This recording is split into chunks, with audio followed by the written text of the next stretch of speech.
What's up, y'all? Welcome to another episode of the Independent Living Podcast. This is where we talk with some of the dopest, most successful independent artists and just tap into their journey because what we've learned already is that every journey is different. And I'm glad to have another super talented guest, Toni Romiti. What's going on? Yay! Brr, brr, brr, brr. so, I'm so So Tony and I met on Clubhouse during the golden Clubhouse days. Um, the golden and era. we've yes, the golden era of Clubhouse that lasted like 3 weeks. Um, what when you got who first put you on Clubhouse? Who put you onto it? Ooh, I can't remember. I'd have to literally look at my app. Okay. Yeah, because I Okay. remember you were pretty present in a lot of the music rooms. Were you just passing time? Like what was you Hell just yeah. having I was fun with it? I was hella pregnant at that time, so I wasn't doing shit but just being pregnant. So Literally, and I honestly I liked hearing people's perspectives and stuff. It was cool when it first started. But then it yeah. just became like, echo chambers and people just saying the same shit over and over again, but like with more inflection in their voice and like trying to make it seem like they knew what they were talking about more. Mm-hmm. Exactly. And another thing that Tony and I click on is our love for basketball. I was fortunate enough to play with her recently, about 2 months ago, maybe a month and a half ago. Yeah. Unfortunately, she got her neck hurt by some Yeah, it's healed now though, so that's good. That was but bad though. she That hurt. but she got a shot. Like I'm trying to think. I'm trying all the artists that I've played with. I think your shot is better than every artist, and this is no joke. I'm not even putting anything on it. In terms of like just a set shot, just a set Yeah. shot. You. I'm trying to think who might have a better shot than you. I don't think anybody. I think you win in terms of the artists and I play with a lot of artists. That's like my thing. Like Yeah, anytime an yeah. artist comes to LA and like, hey, do you hoop? Ah, for sure. Meet me at LA Fitness. Come play. I appreciate but that, Dame. I take it, I take that. Nah, for sure. But anyway, just give people. I want to talk more about the newer stuff, but there's plenty of people that are not familiar with your story. So I want to kind of go back just to kind of let people know, who you are and kind of how you got your initial momentum. Because you've been in this for a minute and you've seen a lot of changes. So I want to, just talk more so about that eventually. But in terms of how you got your start, in music and then, success on social media, what was that like? Yeah. Um, so yeah, my first platform that I really like enjoyed when I was younger was Instagram. Mm, And that's kind of how I started building a small following. And that following is what I used when Vine became a thing. To kind of get people to go over to that platform. I already had around like 8,000 followers on Instagram at that time, which was a pretty decent amount for that era. And mm-hmm. then yeah, I used that leverage to get people to come onto my Vine, and then people already kind of knew me for being silly on Instagram. Though I used to make a lot of memes, like those like bitches be like, all that kind of stuff. I used to Mm-hmm. make a lot of those. And yeah, I was really big with shout out for shout out. I used to do that a lot. And then Vine was just a really cool place for me to express myself and be creative. And I did a combination of singing and comedy that people enjoyed. And yeah, I just ended up cultivating a pretty fast following. And right before I left for college, I had started working on music when I was like 16 years old. So before I even started making a Vine, I was working on this song that I had, and I basically used Vine to promote that song. I put it out on SoundCloud. That was nothing on me. And yeah, Vine just was a huge, huge part to my initial trajectory and just like push that I needed to kind of like get my foot in the door. But it also came with like the cons of people putting you in the box of like, oh, she's just a Viner, or Mm-hmm. she's Instagram famous, or whatever the case may be. Um, but yeah, and then eventually I put out my first album when I was 19 in 2014 called Lemonade, and then I did my second album in 2016 called Just Like You. That was the album that really like shifted a lot of things for me. I put that out in June, and then I moved to LA and at the end of July of 2016, and then after that a lot of things just started snowballing in all the right places. I started writing some stuff for Chris Brown. Those placements got happened. That was really cool. I started getting offers from a lot of major labels because I'm a Dog 2 started going crazy. And then yeah, I ended up doing a deal with RCA for a year and a half, and that was cool. But then through that experience, I just realized how much I enjoyed being independent more. So then I went back independent in 2019, and then I was independent for that basically majority of that year because I got independent in March of 2019. Hmm. And then yeah, the pandemic happened in 2020, and then I got pregnant in that summertime, and then yeah, Yeah. here we are So now, trying to navigate the internet again, trying to figure out how to fucking use this shit again. no, there's a lot there's a lot in that story that I want to talk about, but it just so happened I was doing a consultation with a couple of young cats that are starting a label, and they're working with an artist, and she basically told them that she didn't want the stigma of being a content creator, right? And the reason I bring this up is because you said you kind of had that stigma of being kind of like a Vine personality, Hmm. right? Yeah. What is your perspective on like people that don't have anything going yet, like being worried about certain stigmas in the early days? Mm. Well, I think it can like I think it just depends on how much you focus on like building a brand, because I think you can go one way and do something completely different as long as you do it good and people are going to Hmm. respect it. I mean, I don't know. There's a couple people that you could Cardi B, Doja Cat. Obviously, those are anomalies, but at the end of the day, those people didn't have like obviously Doja Cat was always making music, but it wasn't until that cow song that was hilarious that got people to be like, wait, this is kind of fire, and she's kind of bad, and she's this. Like, she was able to garner that attention in the right way, but it doesn't always work like that because we've seen it not work for people too when they just become too much of a personality, and then it's like there's no people have a hard time separating it. Um, but yeah, I don't know. I think it can be good and bad. It just like you say, a lot should be just be case by case. you Right. know. So How do you feel like you were able to kind of shake off the Vine thing? well, I feel like Vine being deleted probably helped a little bit, and then Hmm. um, I think for me it was more so like because I was always doing music, being funny and being silly was just I think people kind of saw that that was my personality, but that she actually likes to make music. So I feel like it kind of worked in my favor. But at the end of the day, I don't really care anymore how people know me. It doesn't really matter to me anymore. Hmm. Because I feel like that's something stupid to be even worried about. But I do want like I don't know. I think as far as my artistry goes though in the long run, I would want people to think of my art as something that they you know of, of good taste. Like I want people to actually think that my art is good. But yeah, I don't know. It was hard I think to like have people respect me in that way, and it took a while because I am one of the first people to like build their career on the internet in that way. Hmm. And so yeah, I don't know. It was hard, and I still kind of still struggle with that, like having people still trying to put me in certain boxes and shit, Right. I mean, especially when it comes to this song. I feel like people are always going to do that anyway. So my thing Yeah, is like, having the attention is better than like not having the attention nothing at all. Yeah, yeah, because I feel like as long as you're good at what you do, you can pivot that attention into whatever you really want people to focus on, right? yeah. I think so too. If you're a one trick pony and you're just kind of a clown and that's what people know you as, and you can't really pivot that attention into anything else because you don't have another skill set, then That's you're what people are stuck, gonna know you for. Yeah, right? yeah. No, So that makes a lot of sense, and I agree with that. I agree with that a lot. I think it just has to be inevitable and undeniably good. yeah, Like for sure. people just have to, because that's why I think sometimes like people who are actors, if you go into acting and all you do is like comedy, and then I see you in a really serious drama, it's gonna be hard for me to like detach that from you in a way.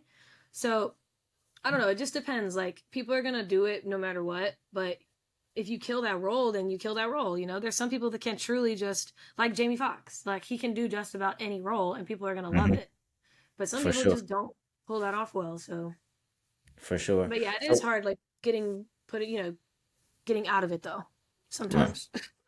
so when you started, this was like before Spotify was popping. Like Spotify might have existed, but it wasn't like No, it didn't I exist.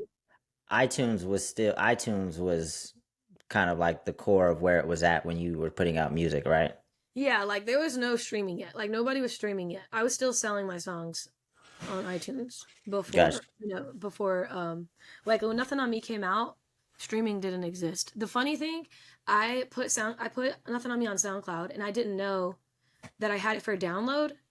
And when I realized that I had it for download, it had been downloaded like 275,000 times. This was for free, like because you had the option to make It it was like a free free. download, right? Yeah. So that also makes me laugh when I think about how many people have listened to that song, on their, you know, iPods or on their phones or on a CD burner. Because back then, me and my sister was still burning CDs. Like Mm. we were still putting CDs in my sister's car. Right. Which era do you cuz the download like that, and I feel like that was a short window too. That was not that Yeah. long of a window from like CD, well, like once we got MP3s and iTunes existed to streaming, that's not, it wasn't that long of a time. Yeah. Like from your perspective, what would you prefer? Would you prefer like the iTunes download era, or would you prefer what we have now in streaming? No. I think streaming is amazing because it provides accessibility, but I think that obviously they need to pay people more. Like I don't think that the stream amount equates to what they're giving and what it takes to make a song and like people to have actual living wages trying to pursue music full time. Even on like, the production side, the songwriting side, all that shit, I don't really feel like I feel like yeah, I just don't feel like it makes sense how So were much you how much Apple and all these other companies are getting versus what the artist is getting when our content makes their platform a thing. do you feel like you were making more money in the iTunes era or in the streaming era? Oh, streaming era for sure. Yeah, streaming era. Like honestly, I had a terrible situation with that. This one, like the first company that I ever distributed my music on was called 101 Distribution, and they owe me like $55,000 to this day Shit, because what they happened? they filed for bankruptcy. They were fraudulent. Something happened. They were like a piece of shit company. I don't know. It was bad. so, I so they were never, kind of I so they never were kind even. of like a TuneCore, and they got your music up, Yep. and then they filed for bankruptcy and didn't pay out any of the artists, and now they everybody just went away. Yeah, they were misreporting royalties for a long time, and it wasn't until I got with my manager that I have now until he realized what was going on, and then they also hadn't been paying me for a long time. And when Mm. I reached out to them, I would literally reach out to them like every day because this was in 2015 when I was like the brokest, lowest point of my life. So I'd be like, "What's going on?" Mm-hmm. And yeah, they filed for bankruptcy. They were like fraud. Something happened. I don't know. I Mm. still to this day haven't even like put effort into like trying to get that money. Damn. Yeah. So I mean, knowing you in this short amount of time, like you're definitely one of the more savvy, like educated artists. Like you know your shit now. Like Yeah. how long did it take for you to feel comfortable, like that you kind of know how your business works or should work? I want to say like after I like got out of my first really fucked up deal that I had with the managers that I was working with because they had put me in a production deal. And Mm. when I was in that, and after I got out of it, my manager that I have now, he just educated me so much about everything. And so yeah, after that point, when I got fucked over the first time, I was like, yeah, no, I need to know what the fuck is going on. Right. So You know, yeah, I'm really I think at trusting. this point, if somebody says production deal, you should probably run. I don't know of Yeah, any like.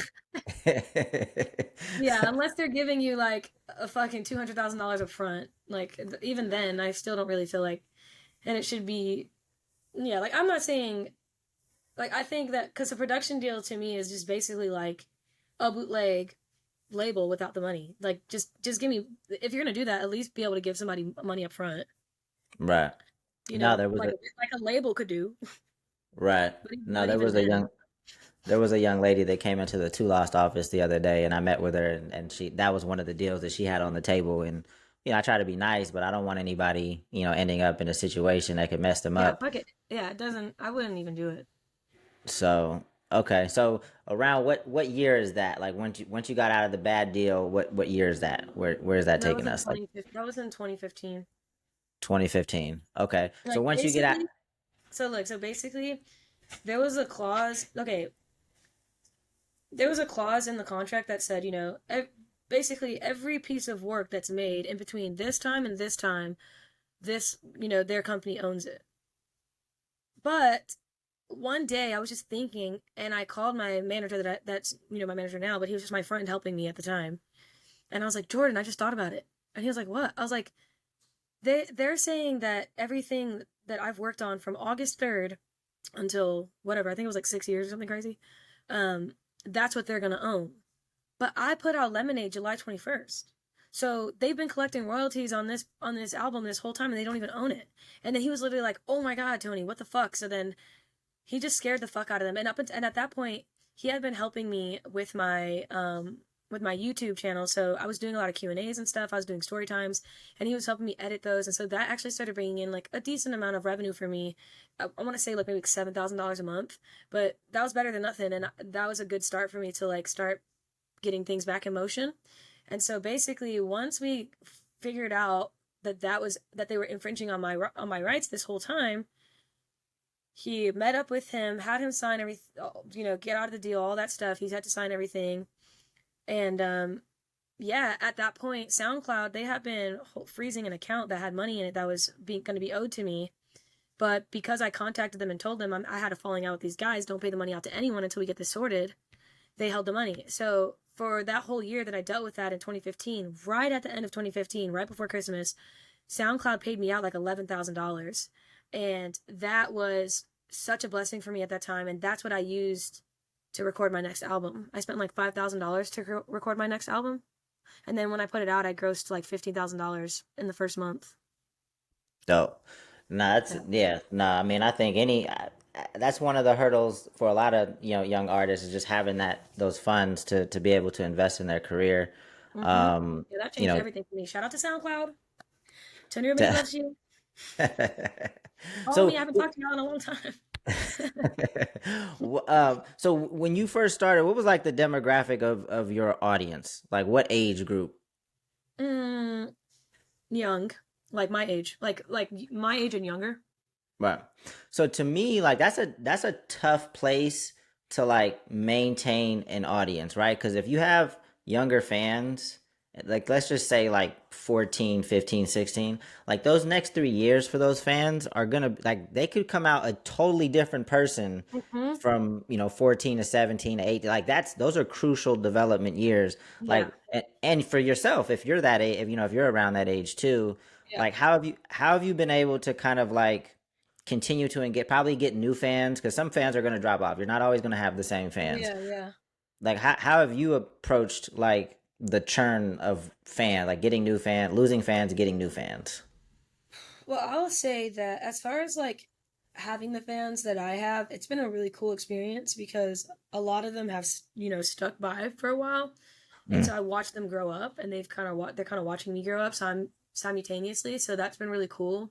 But honestly, as far as like gaining new fans, that's something that I'm trying to do more now. Like I'm mm, trying to figure out how to get past this plateau of, I've garnered a great fan base and I enjoy them. I love them, but I know that I can have the potential to reach more people and impact more people. That's just my goal. I want to make music that makes people feel strong, powerful, encouraged, like the bitch that they are. Um, so yeah, that honestly is my goal right now in navigating the way the internet has changed so much. I took such a big break. I'm learning all over again what the fuck the internet, how to do this shit, how to market it, what's the best strategy. It's just like I just be goddamn. It's so many mm. platforms now. It's like I'm gonna post on Snapchat, But I'm gonna post on this, I'm gonna right. post on this, I'm gonna post on it's like yeah, so honestly, I'm learning all over again. Me and my manager have meetings once a week trying to figure out new strategies, trying to figure out what the fuck we're gonna do. hmm So, but we have some pretty good ideas right now. We're gonna go for it. But yeah, that's my What goal right if you? I mean, there's some obvious differences, but like in terms of the environment you were releasing music in initially to now, what do you feel are like some of the maybe like the top 3 to 5 things that are now. different about this environment? Well, I think because people know that their attention is being monetized, they are less susceptible to being marketed to. Like they Mm, don't really care as much anymore. Like when I was younger and I would say to somebody, link is in my bio, like they're going to the link in my bio. But when mm, you see that every fucking day, you almost get like desensitized from it. It's like, do I really want to go to the next platform and click on this fucking link? Like I think people have gotten a lot lazier. So that aspect of it, it's harder to actually get someone to want to engage with you in that way. And then I want to say too, like, it's harder now just to even get attention in general in comparison to what it was like before. Because when I was releasing early on, Instagram was still in chronological order. Mm-hmm. So like that really affected a lot of shit. Like I could post something and get 1,000 likes in a minute. Like now I have 4 times the amount of followers, and I probably won't even get 1,000 likes in 10 minutes. So that aspect of it is just way different. And then obviously too, like it becomes kind of a hit to your ego because I'm someone who grew up in the era where when I would drop something, the shit would just go dumb, dumb, dumb, and now I'm like having to get used to, well, this is just the way that it goes now, and you have to figure out better marketing strategies. You can't just say anymore, I just dropped this song. Like that doesn't, no one gives a fuck anymore. Like you have to actually put more effort in. So I'm trying to figure out more ways to be creative in doing that. But yeah, and then I would say too, just the fact that it's more competition. It's just way more people making music. Like when I first started, the only girls around my age that were like actually kind of making waves that I knew, and I, whatever, it was me, not say me first, but Tink, Dreezy, Kaylani, Tinashe was big at that time. Who else? Literally, like I can't even really name anybody else because there really wasn't that many other young girls that were coming up that were our age that was talking about the shit that we were talking about. And now Mm-hmm. there's literally like fucking probably 200 R&B girls that make the same style of music, ain't shit nigga music, heartbreak music, like so many different tones, so many different. It's just so it's oversaturated. So you're just trying to figure out how can I stand out a little bit in this big ass competition. So that's Yeah. probably the hardest part. Just Yeah. trying to I feel find. I feel like people are even more protective of like who they follow, who they like, or who they follow. Exactly. Yeah. Because like you said, I think we've seen like once your timeline gets flooded with a bunch of bullshit, it's like okay, we're not following these type of people anymore. I'm gonna be a lot more selective. I'm gonna curate my stream, I mean my feed, Mm-hmm. a lot more carefully. And not only um that, because they know that their attention is paying this person's bills, some people don't even want to give you that. Like, mm, like we're so aware now that what can happen from gaining notoriety on the internet. It's not just being internet famous anymore. This is a real thing. This is a job. This puts money in people's pockets. And it's like people know that and they don't want to just give that so freely anymore. Before, right. people didn't understand what the fuck was happening. People didn't understand when I would explain to them, "Oh no, I do this, this, and this, and I made this amount of money on YouTube, and I'm doing this on YouTube." Now there's full blown courses about how to fucking get successful on YouTube. Right. But when Right. it first started, nobody understood. Now that people know that their attention is being monetized, they're more picky about who the fuck they want to give that to. So you got to really come with it, and it's hard to be any like nothing's really novelty anymore. So it's kind of hard to really make an impact in that way because it's so much people doing the same shit and we're all thinking about the same shit. Like Right. the internet is influencing all of our brains, so we're all having similar concepts of like, oh, this is what's going on right now, this is what's hot, this is what's relatable, let's talk about this because everybody else is feeling this. I don't Hmm. know, the internet just made the world really small. Yeah, super super small. Yeah. So obviously one of the biggest thing, or maybe the biggest thing in your life that's ever happened in terms of your having a child. How old is she now? She just made 2. Oh, so she's 2.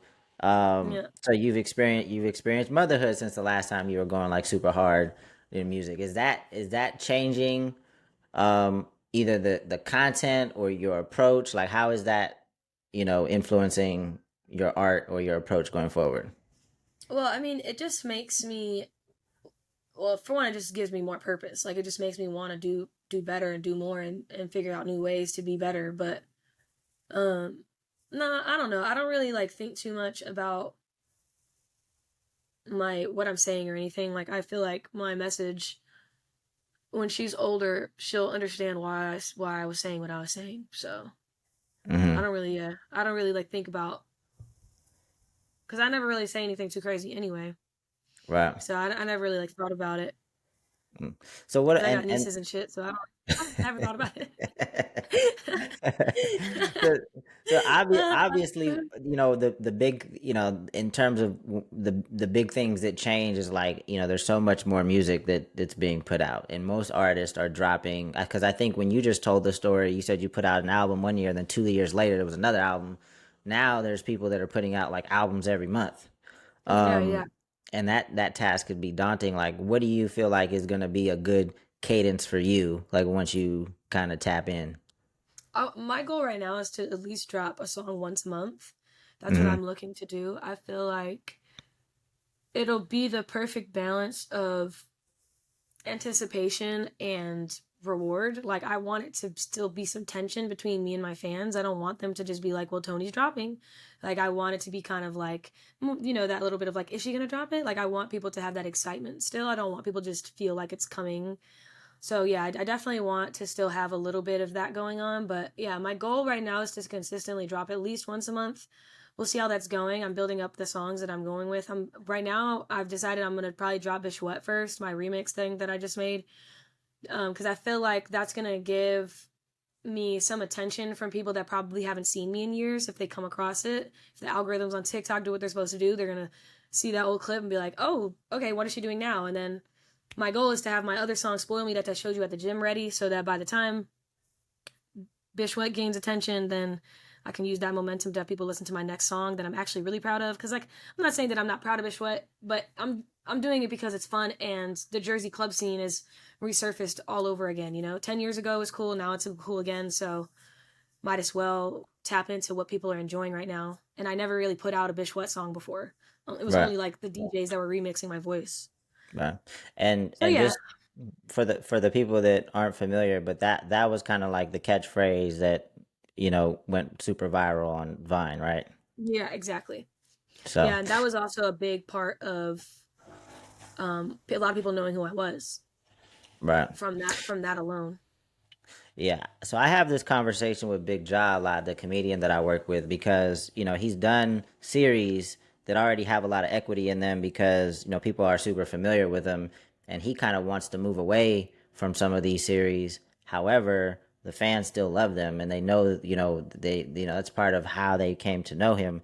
So I think, you know, until you get on, I think you do have to be a little bit more strategic in terms of like just what you want to do and what Uh-huh. is going to keep the momentum alive. Yeah. um we're seeing that right now because we did a web series called The Lesbian Homie that killed, but that was The Lesbian Homie 2. Obviously there was a 1 and people Yeah. loved 1, and now they want Uh-huh. now they can't stop asking for 3, and now he's feel like shit, now I gotta do 3. Well, Yeah, hey, yeah. Well, so that's what me and my manager talk about this a lot when it comes to just like people like Taylor Swift, Drake, Future. Like, I'm not saying that Future's entire catalog or that their entire catalog, whatever, but their bread and butter and their biggest songs and biggest moments all have similar themes and mm, their vibes. It's like Taylor Swift is going on 33 years old and she's still writing songs about relationships and heartbreak. And that's been her bread and butter. And it's always been something that's worked for her. So, same thing with Drake. Drake's what, 35 years old? He's still lover boy. What the fuck? Certified lover boy? There's so many. Because at the end of the day, it's like, if it ain't broke, don't fix it. So that's why honestly, like I'm tapping back into more of that again, and I don't give a fuck. Like to me, it's like people will try to ask me like, oh well, you're in a loving relationship. How can you write a song about this? And it's like you watch scary movies about murderers, and you read books about infidelity and all type of crazy ass shit, and those people are just writing fictions. That's what I'm a storyteller. I'm just right, putting words together and expressing an emotion and telling a story that you couldn't put into words. I'm just doing that for you. right. Yeah. So yeah, I don't know, but I forgot where we were going, but So so the team now, like, who do you consider your team? You mentioned your manager. Is that's there it. anybody else that you? That's So it's it. just kind of you Yeah. two, and then obviously, from producers. How do you get your beats? It just depends. Like, so I have my friend LJ that I work with. He's pretty dope.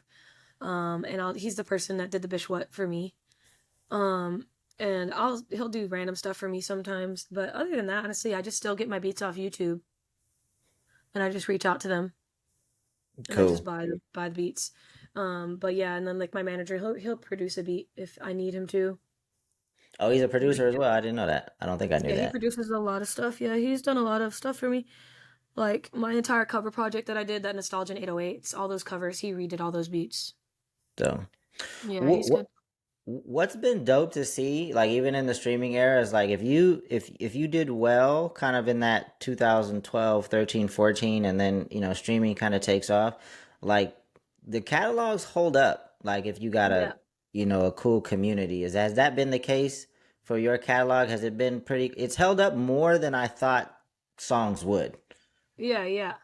No, I think so. I would say for me, um, definitely like in the last year or so, it's gone more down. But I think, just more so I haven't been active.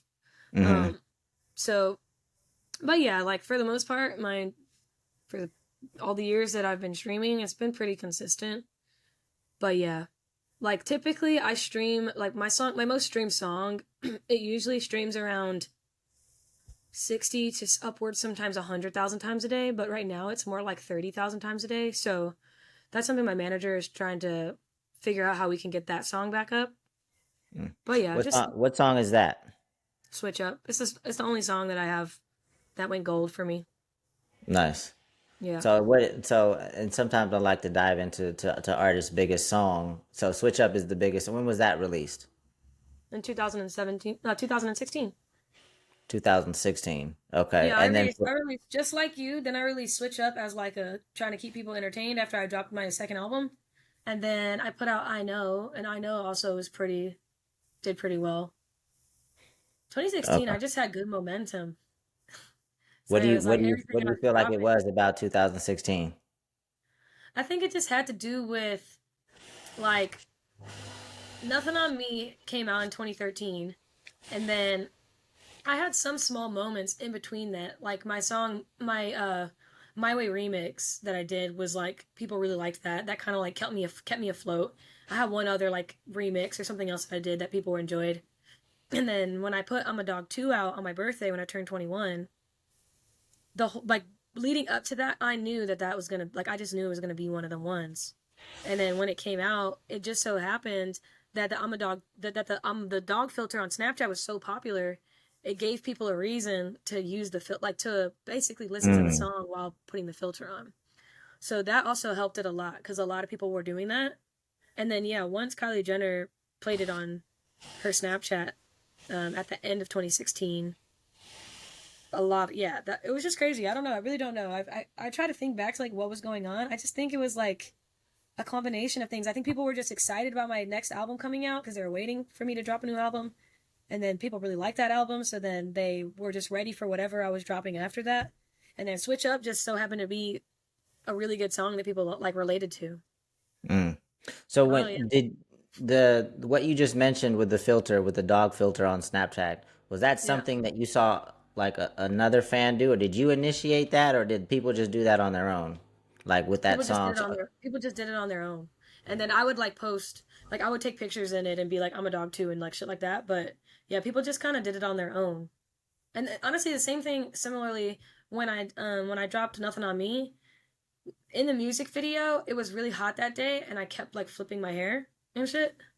And so like when people would play that song, when they would like make memes out of it, when on Vine, people would be like dudes would be like, bitches be like, and then they would cut and they would have a wig on, and then my song would be on, and they'd be like, she ain't got nothing on me, or whatever. And so like that became the trend. Like guys would act like girls and like do that. Kind of similar to like, do you remember when LMA's Boot Up started going viral?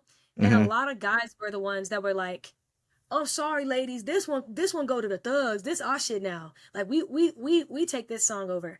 I truly believe that when a song when men and women start to you know to like say this is the one, because the same thing happened with Bodak Yellow, like niggas was liking Bodak Yellow. Right. I feel like when that happens, especially on the internet, when like dudes are being like nah this is our shit, it just takes it to the next level, literally. Gotcha.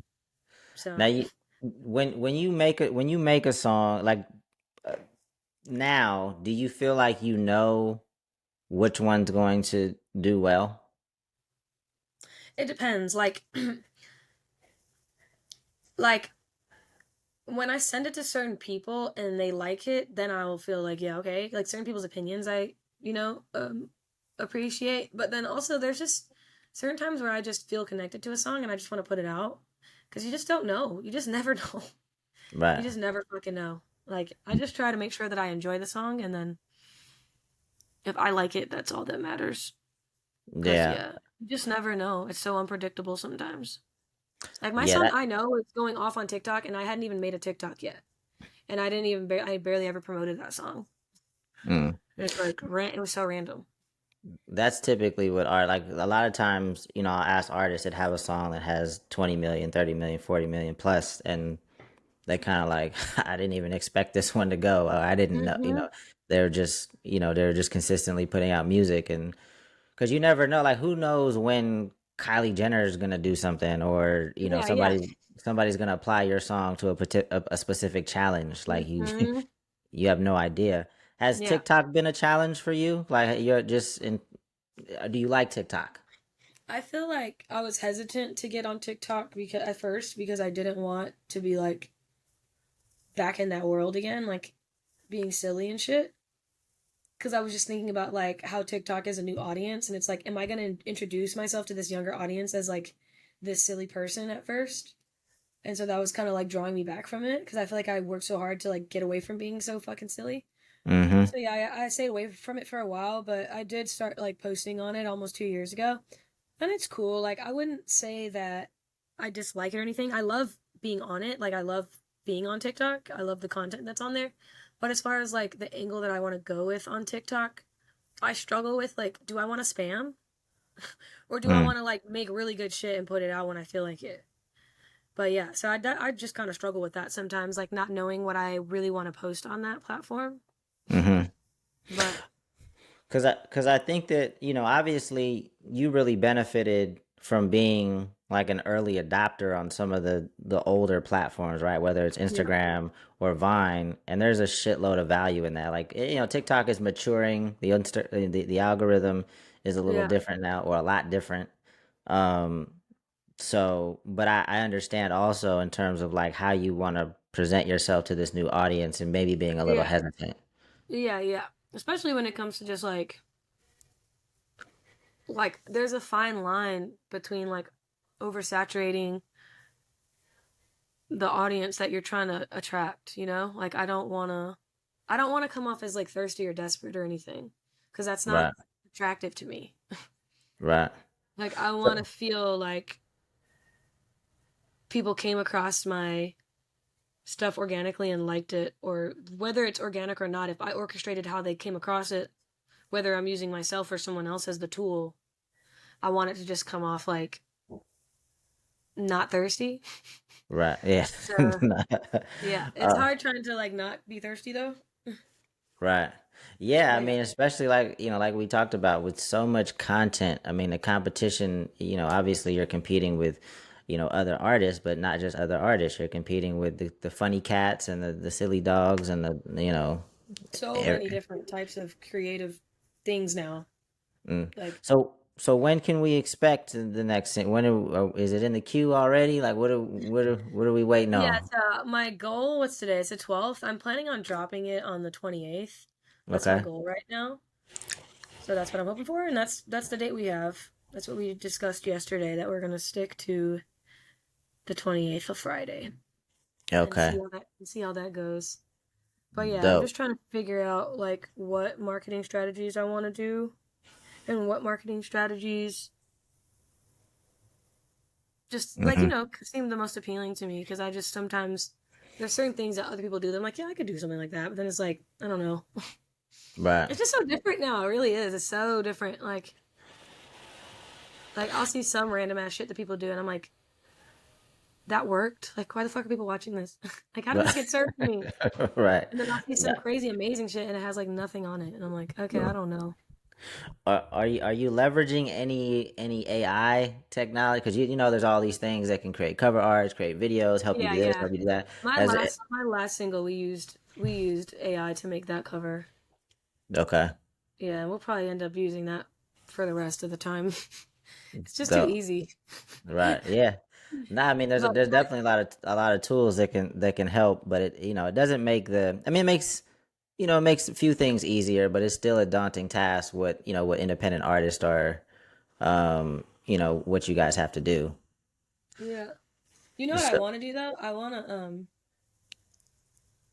wanna write a song for someone and like use that AI voice to make their voice sound like it, so that when I pitch them a demo, they can just really imagine what they're gonna sound like. mm. Because So I is feel like, that huh? the songwriting is for other folks is still something that you Yeah, want to yeah, tap back into? Yeah, yeah. I love songwriting for other people. Mm. How did you? And we'll wrap this up in a second. But it just reminded me that you kind of like Glanced over. you flexed a Chris Brown placement a little earlier. Only placement. It's the only placement I got. So I wanted to see how did you get that? How did you So get that? you know Los, right? Mm-hmm.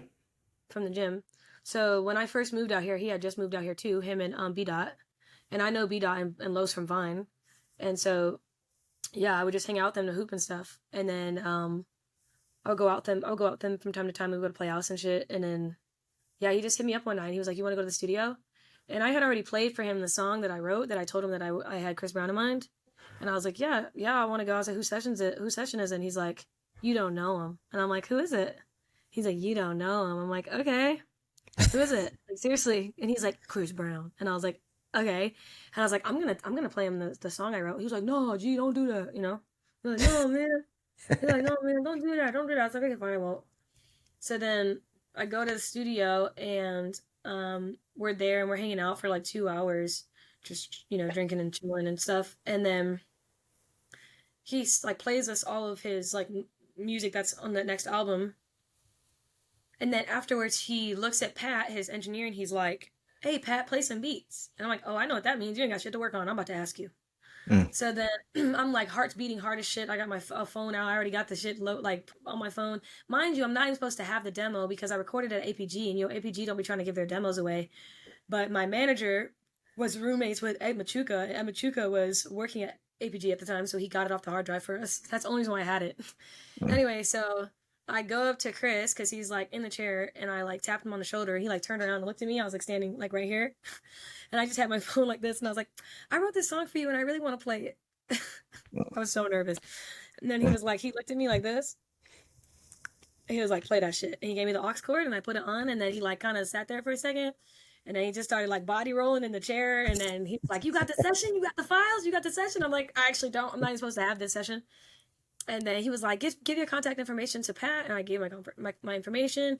And then he loved that song so much. He asked us, "Do I have any other demos?" So I ended up sending like 4 demos. He cut 3 of them, but then only 2 of them made it on the project, which Dope. was Water and then the song that he did with Days Loaf and Lil Yachty. The "Can you handle liquor, but can you handle me? Drunk all night drinking a Hennessy." Yeah. Dope. So the Los you're talking about is the bat like famous Los, the Yes, basketball famous cat. Los. Yeah, Okay, not Los, the lyrical rapper. got Is that you. who you thought I was talking about? Yeah, well I didn't. Well, initially when you I said know Los, him too, though. I've gone to a studio session with him before as I, well. but I was just trying to make the point like basketball creates opportunities. Like if Yeah, you yeah. hoop, if Literally, though. you hoop. Literally. Nah, I Like mean I just if Jacob didn't play basketball, we wouldn't be together. Because us playing basketball is how I got to know him more. Like the yeah. first time we ever hung out was because he was like, he was like, "I see you be hooping." I was like, "You don't play basketball." He was like, "Yes, I do." I was like, "You look like a soccer player." He does look like a soccer player though. Nah, I mean, I mean, obviously, I love the sport, but it has allowed me to meet so many people. As soon as I find out somebody hoops, that's the first thing, because I feel like if you know, I feel like I know if once I see how you play, I kind of know what kind of person you are. Yeah, yeah. You know, so I'm dead. That's funny. so it's kind of like my golf course until I am getting older and the knees are getting a little bit of arthritis and things like that. So Uh-huh. I'm gonna ride it till the wheels fall off. But basketball Yeah. is the best sport ever. It Uh, is though. I agree. I agree. I always say that too, like to younger girls when I meet them, like you should just play basketball. Because if mhm. even if you don't actually love the sport, the opportunity that you get from it as a woman, it's one of the only sports in collegiate sports that still, I mean, that give you a full ride. Like there's Mm. obviously like volleyball at certain D1s and like softball at certain D1s, but most programs they give full scholarships to girls basketball across the board. Mm. So, And you can go to you school played for in free. college, right? What school? Where'd you go? Yeah.